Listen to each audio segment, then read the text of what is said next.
Asal-usul rawa pening. Cerita dari Provinsi Jawa Tengah.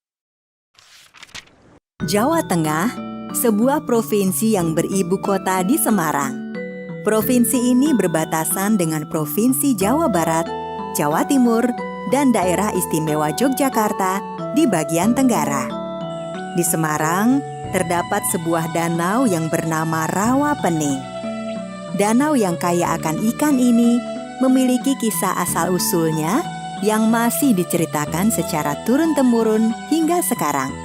Pada zaman dahulu kala, ada seorang anak kecil yang hidup sebatang kara di sebuah desa terpencil. Ayah dan ibunya sudah lama meninggal. Anak kecil itu sudah tidak memiliki keluarga hingga harus hidup sendirian. Anak kecil itu bukan anak pada umumnya. Yang Maha Kuasa memberikan kelebihan kepada anak kecil tersebut. Iya, anak kecil itu ternyata memiliki kemampuan menyembuhkan berbagai penyakit. Setiap hari, rumah anak itu didatangi oleh warga yang meminta pertolongan.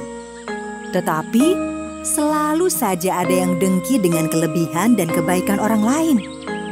Hari itu, seorang nenek sihir melihat dengan penuh kedengkian rumah anak kecil yang ramai dengan orang. Malam harinya, nenek sihir itu mengetuk pintu rumah anak kecil itu. Maaf, Nek.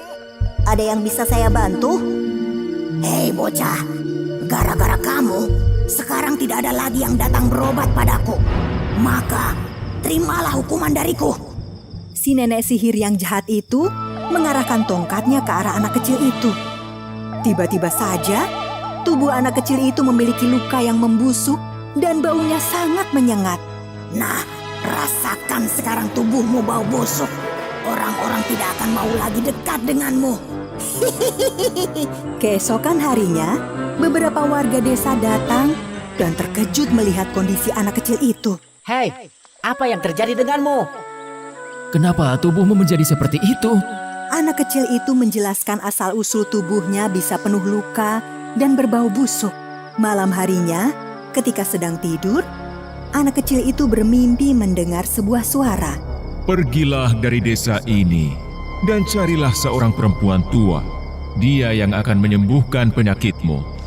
Pagi-pagi sekali, anak kecil sudah berangkat meninggalkan rumah dan desanya.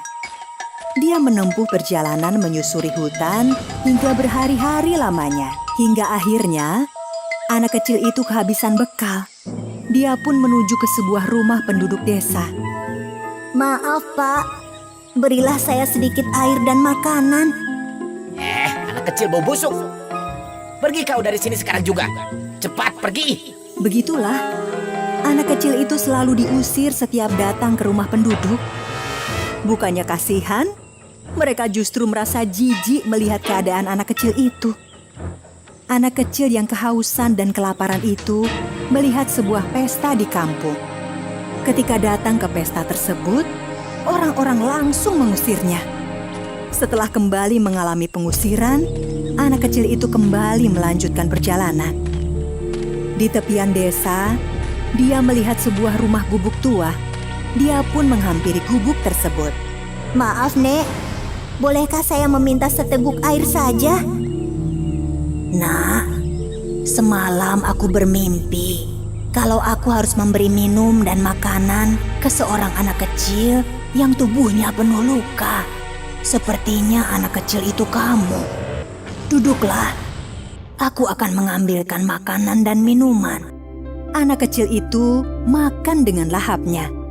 Selesai makan, tiba-tiba saja tubuh anak itu sembuh seperti sedia kala.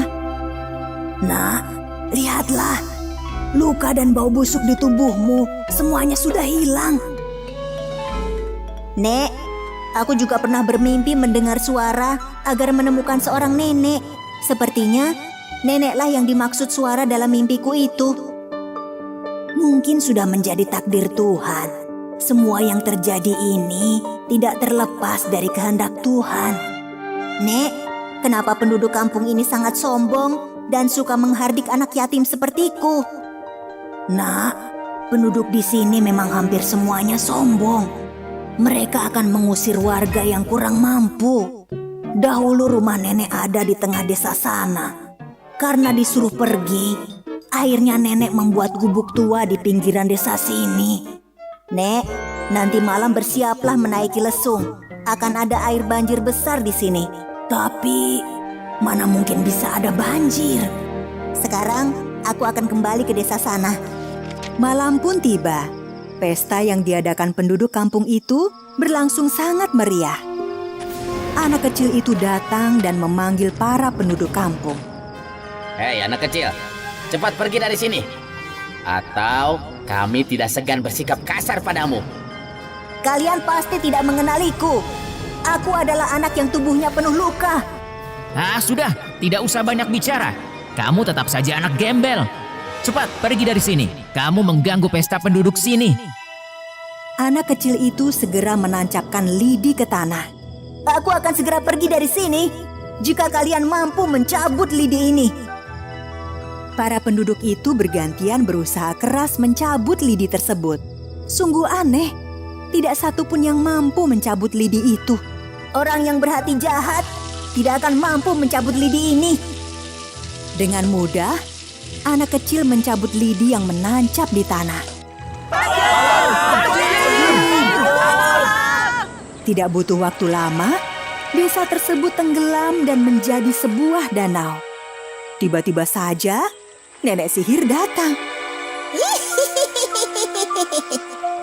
Hei bocah, jangan kamu kira aku akan berhenti menyihirmu meskipun desa ini sudah kau jadikan danau. Dasar kamu penyihir jahat. Kali ini aku akan melawanmu. Jangan bermimpi bisa melawanku. Hanya seekor naga yang mampu membunuhku. Seekor naga, tunggulah di sini. Aku akan berubah menjadi naga. Hei bocah, jangan lari kamu. Seekor naga besar pun muncul dari dalam danau. Nenek sihir sungguh ketakutan. Hei nenek sihir, sungguh sia-sia hidupmu. Hanya kamu gunakan untuk berbuat jahat. Sekarang, terimalah hukumanmu.